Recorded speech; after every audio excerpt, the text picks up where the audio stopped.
बिस्मिल्लाहिर्रहमानिर्रहीम। अस्सलाम वालेकुम। काश का भाई, गंदम की फसल जब 80-85 दिन की होती है यानी गोब की हालत में आती है तो हम ये कहते हैं कि आप पोटाश और बोरान का स्प्रे करवा दें। अब बोरान क्या करेगा कि जैसे ही फसल गोब की हालत में है, जैसे ही सिट्टा बाहर निकालेगी, 95-100 दिन की हमारी फसल होगी तो फौरन वो पोलिनेशन का अमल करेगी, यानी दाने बनने का उसका अमल शुरू होगा।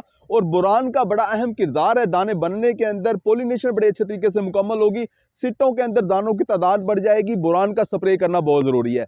इसी तरह से पोटाश के अपने बहुत से फायदे हैं, लेकिन एक फ़ायदा ये भी है कि पोटाश जो है वो दाने के अंदर वजन लेके आता है। काश में हमारे बहुत से काश्तकार जो हैं वो पोटाश का इस्तेमाल बहुत कम करते हैं क्योंकि एक महंगी खाद है, जबकि ऐसे तमाम रकबे जहां ट्यूबवेल का पानी लगता है, नहर का पानी नहीं लगता, उन रकबों के अंदर पोटाश का इस्तेमाल करना बहुत ज़रूरी है।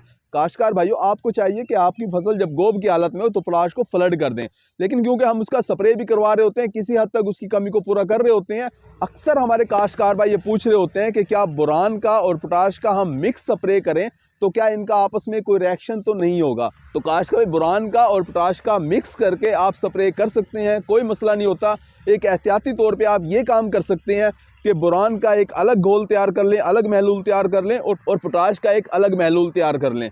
काश में जब आप स्प्रे करने लगो, यानी कि टैंक के अंदर जाके आपने बोरान और पोटाश दोनों को मिक्स करना है और अपनी फसल के ऊपर स्प्रे करवा देना है।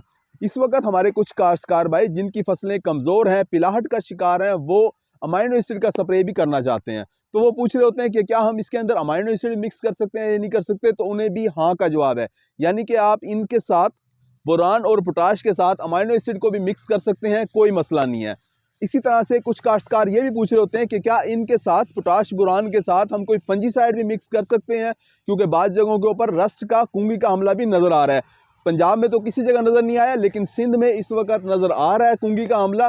तो ऐसे तमाम काश्तकार भाई जो सिंध से हमारे इस वीडियो को देख रहे होंगे, उनके लिए ये पैगाम है कि अगर आप फंजीसाइड का स्प्रे करना चाहते हैं तो वो भी आप पोटाश और बोरान के साथ मिक्स करके स्प्रे कर सकते हैं, कोई मसला नहीं है। यानी कि पोटाश, बोरान, फंजीसाइड और अमाइनो एसिड, इन चारों को मिक्स करके आप अपनी गंदम की फसल के ऊपर स्प्रे कर सकते हैं, कोई मसला नहीं होता। एक एहतियात आप ये कर सकते हैं कि इन चारों के अलग अलग घोल तैयार करें। टैंक के अंदर जिस वक्त आप स्प्रे करने लगे, टैंक के अंदर इन सबको मिक्स करें और अपनी फसल के ऊपर स्प्रे करवा दें। उम्मीद है कि वीडियो आपको समझ आ गई होगी। अपना ख्याल रखिएगा। अल्लाह हाफिज़।